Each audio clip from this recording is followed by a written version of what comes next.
இது ஒரு awareness video தான். என்னடா வந்து பேஸ்ட்டில் கொண்டு மிளகாத்தூள் கொட்டுறனே அப்படி சொல்லி தான் நினைக்கிறீங்க. என் பொண்ணு கேட்கும்போதெல்லாம் நாங்கள் வந்து பேஸ்ட் அள்ளக்கூடாதுன்னு சொல்லி அடம் பிடிக்கக்கூடாதுன்னு சொல்லி கேட்குற நேரம்லாம் இந்தான்னு சொல்லி பேஸ்ட்டு கொடுத்து நாங்கள் சமாதானப்படுத்திகிட்டே இருந்தோம். அது என்ன ஆச்சுன்னா, ஒரு 2 நாளைக்கு முன்னாடி பாப்பாவை வந்து விட்டுட்டு நான் வந்து ரெஸ்ட் ரூம் போயிட்டேன். ஏன்னா அவங்க அப்பா ஒர்க் போயிட்டாங்க, என் பையன் ஸ்கூல் போயிட்டான், நானும் பாப்பா மட்டும் தான் இருந்தோம். சரி ஓகே, தனியாக தானே இருக்க, விளையாண்டுட்டு இருக்கட்டும், நம்ம ரெஸ்ட் ரூம் போயிட்டு வரலான்னு போயிட்டு வந்து பார்த்தா, இந்த டீ போடுவோம்ல சில்வரெக்ஸ் ஆயின்மெண்ட்டு, அதை எடுத்து வந்து பேஸ்ட்டு நினச்சிட்டு கொஞ்சம் வந்து குவான்டிட்டி சாப்பிட்டுட்டா.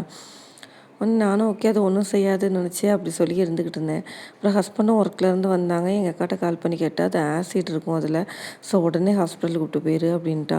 நானும் அவசர அவசரமாக ஹாஸ்பிட்டல் வந்து கூப்பிட்டு போனால் அங்கே டாக்டர் வேறு இல்லை. என்னடா இப்படி ஆயிடுச்சேன்னு சொல்லி உட்காந்துருந்தா, ஒரு டாக்டர் ஒரு 10 மினிட்ஸ் கழித்து வந்தாங்க. வந்துட்டு இது ஒரு பிரச்சனை ஒன்றும் இல்லைம்மா, பட் இதே மாதிரி மறுபடியும் நடக்காமல் பார்த்துக்கோங்க அப்படின்னு சொல்லிட்டாங்க. இனிமேல் பாப்பா வந்து பேஸ்ட்டே சாப்பிடக்கூடாது, அவளை மறக்கடிக்கணும், பேஸ்ட் நினச்சி கண்டதையும் சாப்பிட்றக்கூடாதுன்னு சொல்லிட்டு தான் இன்றைக்கி வந்து பேஸ்ட்டு கேட்டாள்.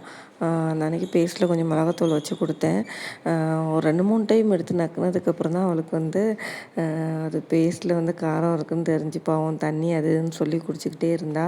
அப்படினாலும் பேஸ்ட்டு சாப்பிட்றத விடலை. எனக்கே பாவமாக இருந்துச்சு, என்னடா காரமாக இருக்குமோ அப்படின்னு சொல்லிட்டு. அப்புறம் லாஸ்ட்டாக பாவம் அப்படின்னு சொல்லிட்டு கொஞ்சம் வாயில் சர்க்கரை போட்டு விட்டேன்.